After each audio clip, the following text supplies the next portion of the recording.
I'm Ron Baker, Director of the Canadian Small Church Ministry Center, sponsored by Small Church Connections here in Canada. And this is us, Canadian Small Churches in Action podcast. Our guest today comes from a little town called Toronto, Canada. Oh, and Ontario's in there too, but it's a place we might know if we're Canadian. So I've been looking forward to this just because I love Toronto. I've lived there before. It's an interesting little town.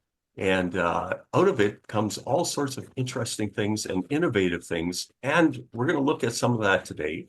I'm going to ask Joanna if she would just tell us who she is. She's our guest today.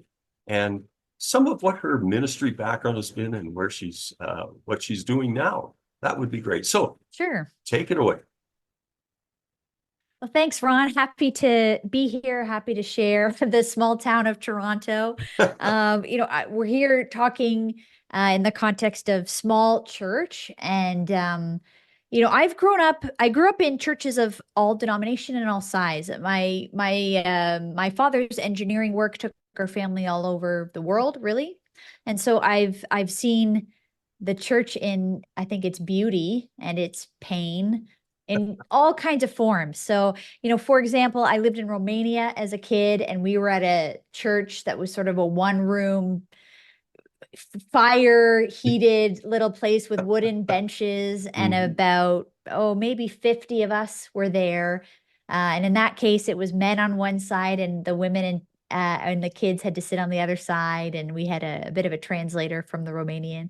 But, from that all the way to, I worked in a church in the suburbs of Toronto that at the time I was there, went from it's not exact numbers, but something like went from 500 to 5,000 people over the 10-year period of time. So rapid growth, change, transformation, and all that goes with that. So I've been at big churches, small churches, something in between. I now am part of a church plant in Toronto, and we're in a 150-year-old building, and there's about maybe 80 of us on a Sunday, but we're kind of just warming up and hope to continue to grow. But the building will get full very quickly. It is a small building, and we're trying to minister to sort of the urbanites in the city. But it is a smaller church, certainly, and actually won't ever get very big by the nature of the size. We'll have to go plant another one. We're trying to save churches from becoming condos. So that's what I'm part of. But in that sense, I'm a volunteer. I have a background in business and marketing and communications. I started my career in tech.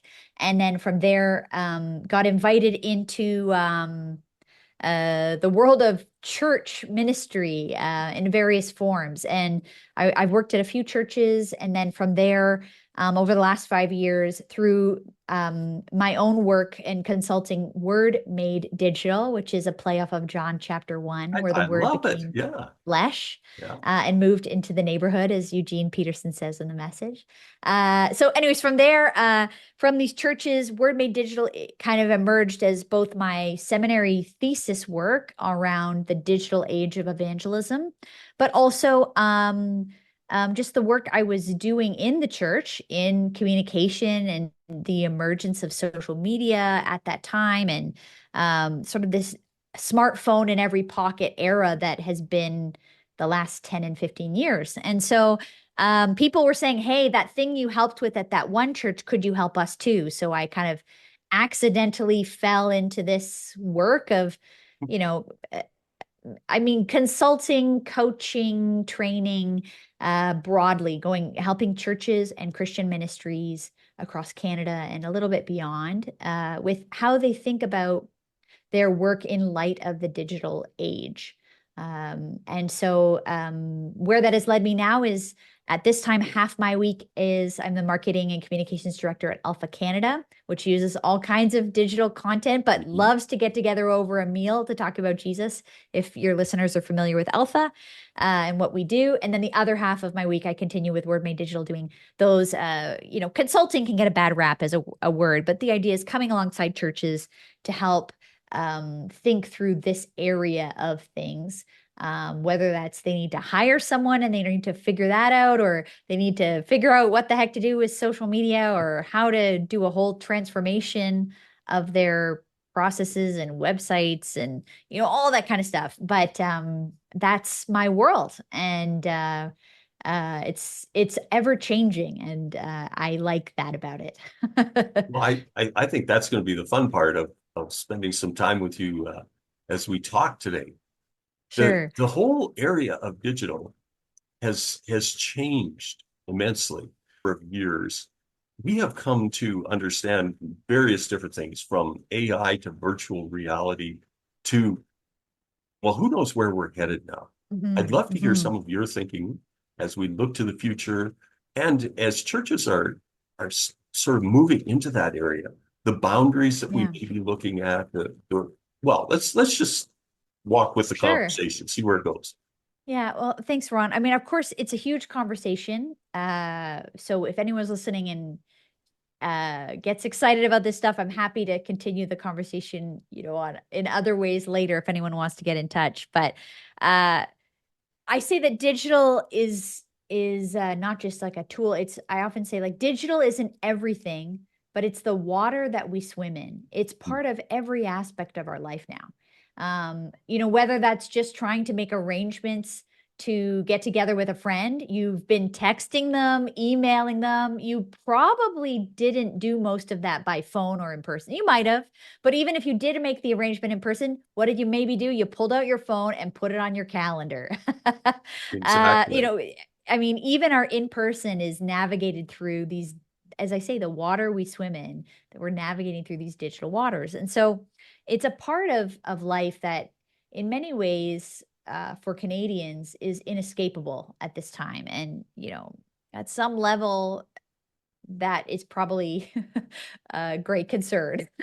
But I think, of course, there's also wonderful gifts and opportunities that come with it. I do think that compared to a decade ago, we are less optimistic in general about these platforms, these tools, the great promise, the utopia of all people being able to talk and share ideas. Well, aren't we all a bunch of sinners? And we have used it to become addicted and sell useless stuff and make shareholders lots of money by holding us on those platforms through the techniques they use. And we don't need to necessarily know all the things all the time, do we, in terms of that level of connectivity? So there are both sides to it, but it is what we swim in. And so in that sense, we need to learn how to swim. How do we navigate these waters? When is it time to get out and take a break? Those kinds of things. So it's a broad topic. Yeah, very And broad. I'll Yeah. say, where's it headed? I mean, maybe in that sense, it's not going away, is where it's headed. It's only more and more part of our life. I mean, in some ways, you can't even go to some restaurants now without having to do a QR code to read the menu. Can we just have a paper? I'm a millennial. I'm not so young, but I'm not so old. And I'm like, can we just have a real paper menu? I came to this restaurant to connect with people, not to sit on my phone. But so it's part of all of our lives. I think it's very difficult now to get away with not having that level of connectivity. I mean, you need a phone even just for basic access, and even some of our medical systems and stuff. I don't know how you do that without digital. So it's a part of what we do, and we do need to think of how can we teach ourselves to swim if no one taught us? How can we be aware when we're getting tired and need a break from the water? What are the dangers in the water? What are the opportunities of what we can explore in the waters together? But it is certainly where we spend our lives now. Okay, so let me jump into small churches and the Yeah. okay. COVID-19 was an interesting interruption, Yes. which meant that a number of small churches across Canada, I remember talking to some people as denominational leaders and others as we were going into COVID, and they would be talking about, oh, well, we learned this, we learned this. One of the things they talked about was everybody now has to find a way to be online, even if they've Hmm. never been or never wanted to Yeah. be. Yeah. Coming out of whatever, however we want to describe that COVID, that coming out time, churches begin to ask, how much do we have to be online? Hmm. What do you think about that? How much do we Well, have to be online as churches? I- yeah, I mean, honestly, I think at its most basic, what is the shared mission of the church? All churches of all sizes, of all places, is the Great Commission, go and make disciples. And then the unique vision or opportunities of each local church or even online church, I guess there are some of those now, Yes, there are. is going to be different. And so in that sense, yeah, I think during COVID was such a unique time where everyone was trying to figure out literally how do you set up the camera and hit play, and could we get on Zoom to pray together, and we're all trying to navigate this stuff. And I think for many churches, um it was just to connect with those who are already there, just to keep in touch during those COVID times. It wasn't necessarily a vision for reaching neighbors in the community. So Right. in that sense, if that really is all that it is, prayerfully through discernment and a leadership discussion, if that's all it is, then I think it is fine, and keep it low key. Everyone doesn't need high level video production and audio. It might just be for those who are unable to attend, or who are older congregants who can't come anymore, or people traveling for work or whatever it may be. You can put a phone on the pulpit and hit the voice record or hit a video record and capture it just for those who are part of the community who aren't able to be there. There's an opportunity there to do it. It doesn't cost anything. I see why not do it. But I think there's this pressure, isn't there, to feel like you have to do this for a high level of quality and production so that it can go out to the community. And maybe at its most simple, it's like, what is your church's unique call and vision to reach the people? There are lots of churches in most regions of Canada. And so not everyone has to reach the same people in the same ways. And so I think there are churches that really are, you know, meant to lean into this tech and do something, for the broader church, or even, whether that's their community, or, people around the world who are tuning in. But I think most churches, that isn't really what they're for. It's not their mandate. And I think they probably need to feel relieved of the pressure of that. There are lots of great churches who do that really well. You can find them on YouTube. You And sure not every can. church needs to do that. I think one of the things they say, though, in this time where we have access to all this content, and when you're the local pastor who has a few hours in the week to write a sermon, where in a large church it might be your whole week, or Mhm. you might have 20 and 30 luxurious hours to deeply invest into the preparation of a message, versus someone who has 100 hats they have to wear and has a few hours to slap it together before Sunday. That's it can feel the pressure of competing with those guys who had 20 and 30 hours to prepare, versus you who maybe only had a few hours. In that sense, the local church pastor, I think, in many ways, um, can do what that guy on YouTube certainly can't, which is be with the people, pastor the people, shepherd the people, which is maybe less glamorous, but the most critical work of pastoring is pastoring itself. And then the job of curation comes into play. If you're a small church and a small church pastor with little time to do that world-class level work of teaching and curation of a teaching series, then if you're teaching on the book of Ephesians, I think part of the job is then to help your church navigate, pastor them through the the the gold mines and landmines of what they might find on that same topic on the internet. So Yes. who is the best teacher in your theological view on this topic? Find that content, offer it both in, if you don't plagiarize, but offer it as quoted material in your own messages, but also give a playlist of, like, here's some podcasts on the book of Ephesians, here's a teaching series, here's a book, here's that church with the guy who has 20 and 30 hours a week to study this book. he's done this thing. So we're going to take our teaching and apply it here in our local context and care for these people. And we're going to You help navigate and shepherd our people through that you are thrilling mess of my YouTube. you are thrilling Uh, my librarian heart. I have a degree in library science. This is yeah, something that we should all be doing is this it's curation. curation and Yes. referring people and helping them see. So the church starts with a vision to understand that curating. And I think small churches have always had this outstanding ability to deal with relationship. And Mhm. that's sort of the heart of Right. small church is that we actually talk with people, we're together with people. It's important to be there. Yes. So any further thoughts? Wow, this is good. I like it. Well, I mean, again, it depends which thread you want to pull on, Ron. I don't know if any of the things I've just said or you want me to go a little deeper in, but yeah, I mean, the idea of then the pastor let yourself off the hook. Be a curator of the best content. It doesn't have to be your own. But people need help navigating. As I said, they need help navigating the waters. There's a Yeah. lot of content out there that is garbage or dangerous, even worse than junk. It's not just junk food, it's actually like toxic.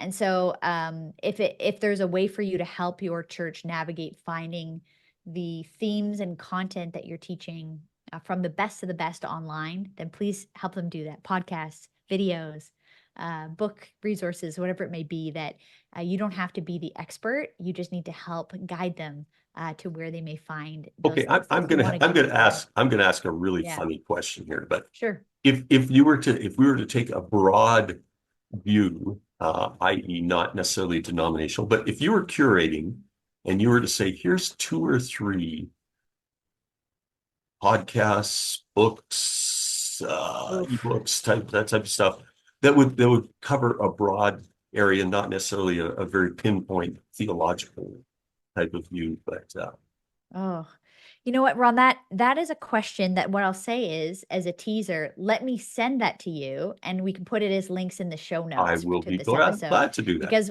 I think I'll give a better answer if I go away and make my list rather than try and answer off the cuff.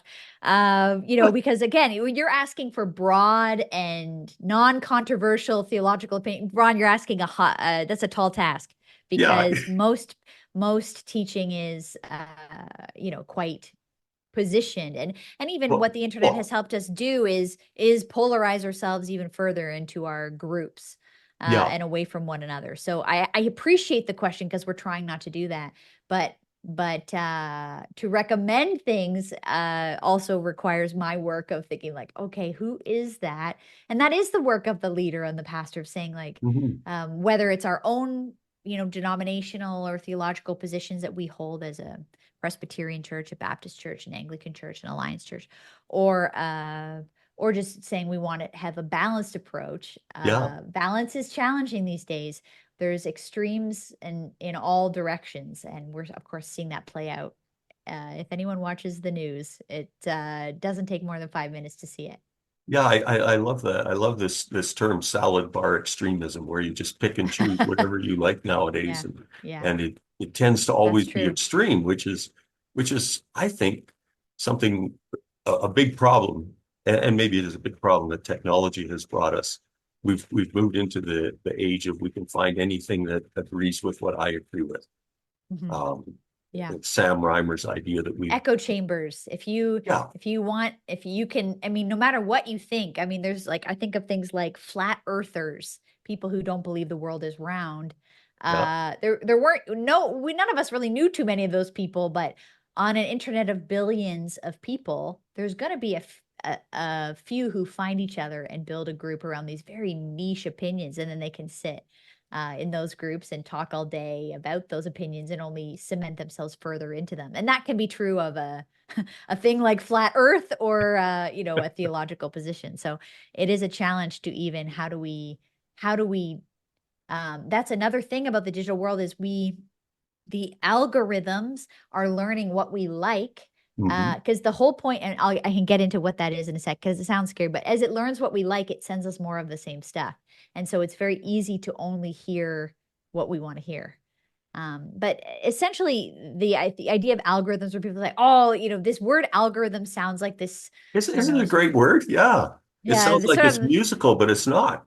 it's the algorithm is against us, or the algorithm has changed, or it's like some sort of like seeing eye, the all-seeing eye over us, a small g God, but like the algorithm. But in short, social media platforms is what I'm speaking about as a reference. They are designed to make money. They are making money for shareholders. That they didn't start that way, but No, eventually that's that true. that there are public traded companies that have to make more and more profits. And so, how do they make money? They make money by selling ads. And how can they get more money for their ads? By having more eyeballs on the ad. And how do you get more eyeballs on the ad? By having more people on your app. And how do you keep people on your app? By having content that they want to see, that they're entertained by, that they're interested in, that keeps coming at them minute by minute, the Mhm. next thing, so that they stay on the app. The only reason these things want to keep you entertained and addicted is so they can sell ad space. That's all it is. They just want to sell ad space. And so, why are they sending me? I have a pug dog.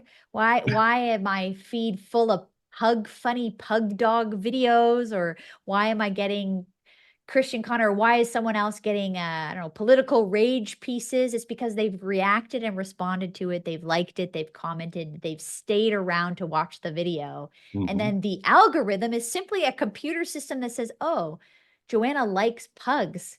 Let's send her more pugs, because if we send her more pugs and funny videos of pugs, she's going to stay on this platform longer so we can sell more ad time on her eyeballs. And that's all that it is. It's nothing more complex than that. It's just trying to keep you on to sell ads so they can make money for their shareholders. And so Okay. their interests are only that. It's nothing evil. They're not against Christians in particular. They're not blocking Christian content. If Christian content keeps people on the app, they'll put all kinds of Christian content, but most Christian content is boring, lame, controversial, awkward, whatever it may Mhm. be. If it's boring or unhelpful, people don't stick around for it. And Right. so we're not seeing more of it. That's all that it So, is. so, Great content gets shown to people. so how does the small church pastor help people to break a cycle and step outside of echo chambers so that we actually have dialogue and not, um, I was going to say, cursing monologues that Mm, tend to polarize us. right. Um, well, if I could say candidly, I think it starts with the pastors often have the same problem. Yeah. I see a lot Okay. of pastors who are so sure that their theology is the only way, which on one level is admirable, but on Mhm. another level silos you into a very, like, we Protestants love to have sub denominations of sub denominations with very, particular niche views. And so, but I hope as the church in Canada is more challenged and smaller, that those differences matter less and that we can cross those bridges more to work together about those core things, the primary issues that matter most. And that's not just digital, that's everywhere. So I think some pastors, it starts with them. If you're, I think there's a pride issue in pastors I see sometimes, and that there's a difference between being, confident in our faith and being arrogant about what we believe. Okay. And so then from there, um, I think how can we be curious ourselves as whether pastors are just, leaders of influence in some way in church? How can we be curious and seek out opinions that may be different than ours, building friendships with other types of thinkers in real life or on the internet? Do you follow any Catholics? Yeah. Do you follow any Baptists? And I mean, whatever your denomination, do you follow people of other groups? I hope you do. You should Mhm. hear from them. There's some amazing stuff out there. It doesn't mean you have to agree with it all, but are you ever being exposed to it? Starting there. And then when you start to expose yourself more to it intentionally, because it has to be by intention, then you can begin even again curating for others what might be some of those places, or what does it look like to uh, have an intellectually robust faith. Often a Sunday morning service isn't the place to go into some of those issues. There's a limit. But I think that's where Sunday school should be brought back. What I mean is there, like, the Sunday school class where the guy at not, maybe some of these churches still do it, but growing up, or 9 a.m. Sunday school or Yep. whatever it was, an 11 a.m. service or whatever it was, the kids and the adults could go and get education. And I think there's these forums then to have an hour to go deeper into a topic that's not so much preaching, but thinking around issues.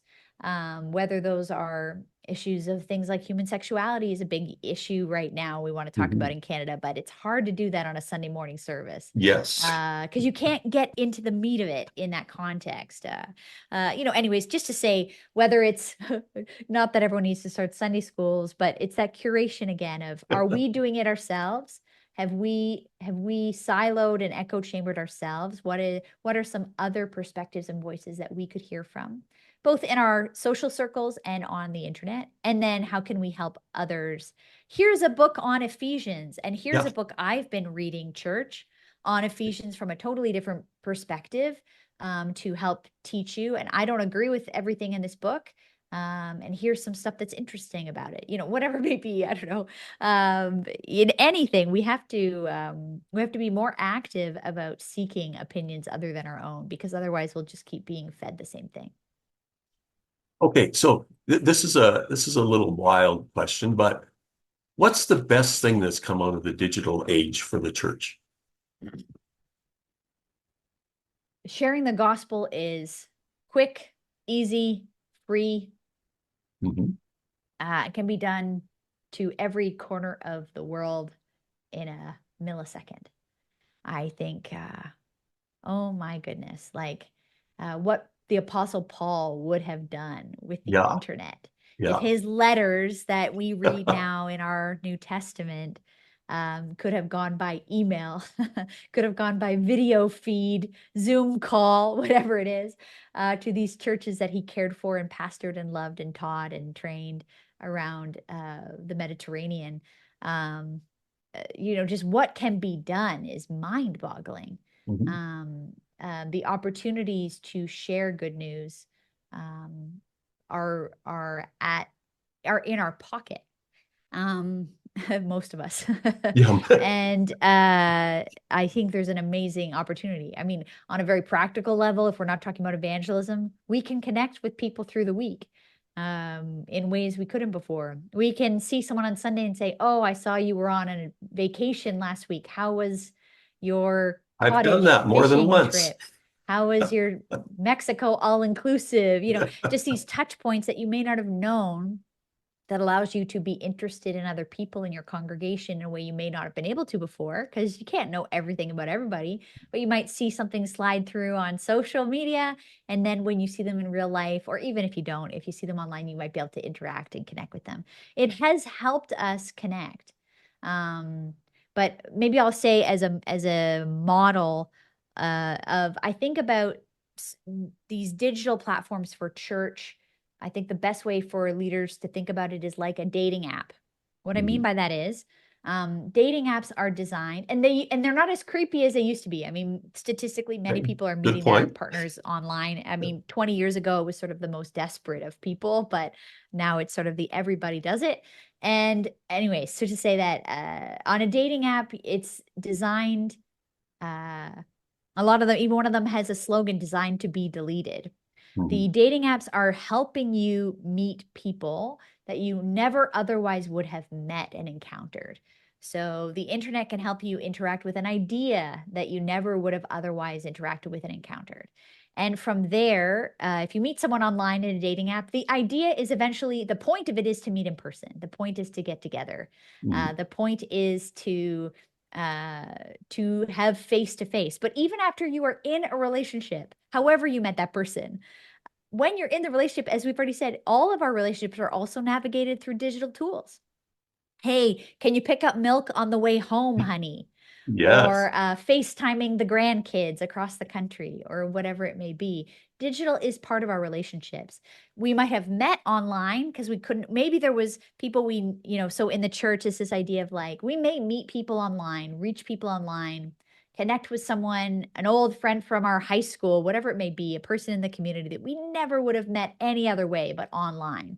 But the point and the invitation for the church is to then make it move to in person. Right. And if there's someone you met online who lives in another part of the world, help find them a local church community in their part of the world. The point is to be in person. You can't baptize someone really on the internet. You can't take communion together. You can't lay hands in prayer. You can't be by someone who is sick and bring them food. I mean, you can send them a gift card, I guess, but it's not the same, is it? We know it's not the same. So digital will be part of those church relationships, emails and websites and connecting online, however it is for any size of church. It's part of what we do. But the point is to get together. It's the digital is the bridging, maybe the on-ramp, if you will, to the church, but it also is maybe then some of those bridging points between when we get together. But it is, let us not neglect meeting together. It is good to be together. And people know now more than ever.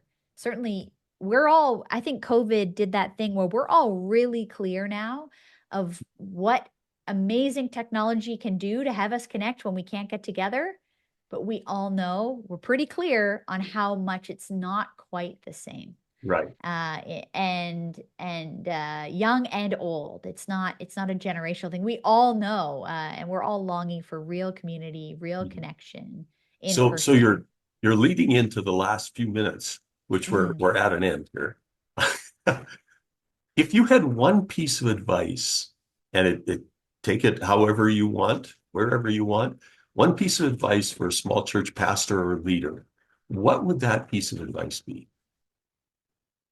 Well, I think I've sprinkled some of it You throughout. I have. hope they've heard it. But one of the things I think of the parable of the talents, the owner goes away and gives some people some stuff to take care of while he's gone, and some invest it. And then there's that one guy, right? They invested and see return on investment, multiple 10 and 100-fold.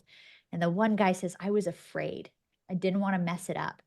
So I buried it in the ground. I buried the talents in the ground.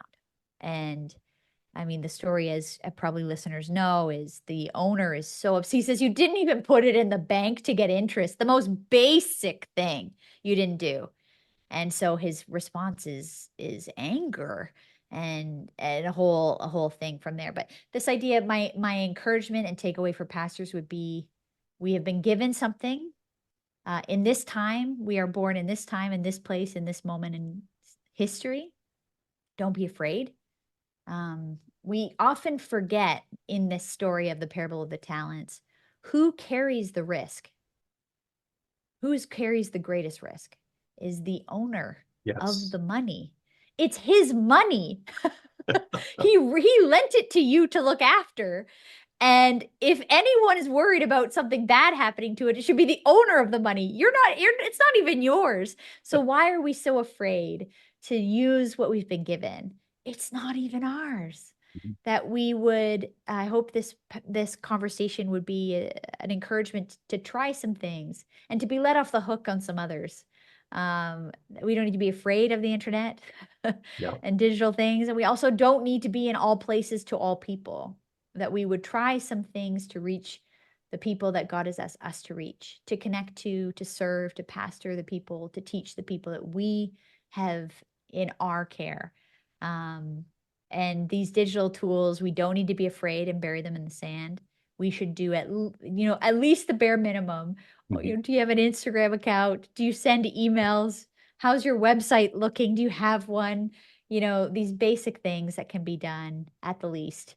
Take some risks, try some things, experiment, share with your congregation. We want to try and experiment, and not all of it's going to work, but we can do it actually with like a lightness and a joy because it's not ours. Mhm. It's a gift for us to steward. The risk the ultimate responsibility of its success is God's, not ours. All right. That is fantastic. Thank you very much for joining us today. This has been great. Thanks, Ron. All right.